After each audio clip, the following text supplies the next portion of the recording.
What Abraham received in Genesis 15:6 was a promise, right? It wasn't a conditional promise.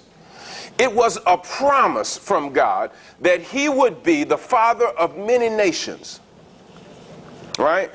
It was a promise, Paul is going to say, and most of the New Testament writers understood it as a promise. And so he has to prove that if the promise is through the law, then faith has been made void.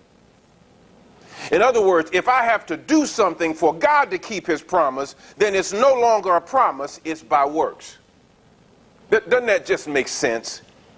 If God says, listen, Abraham, this is what I'm going to do for you, and he never says, if you do this, and we all know in Genesis 15 he did not. He just says, I'm going to do this for you and for your descendants, Abraham. I'm going to make you the father of many nations. And then he never puts a condition on it, then it's just a promise. How then does the promise come to fruition? God must then be faithful. Am I right?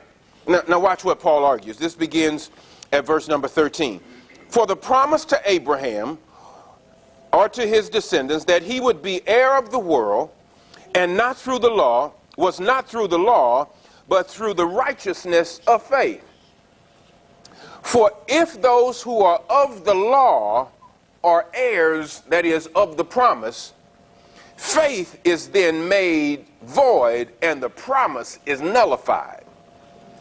Did y'all hear that? He said, then it stops being a promise if I've got to earn it. Then whether or not God comes through is not dependent on his faithfulness, but on mine. Did y'all get it? If I have to do the works of the law to be an heir of the promise, then it's no longer a promise, it's a wage. It's what's due me. Then when I do, God must do.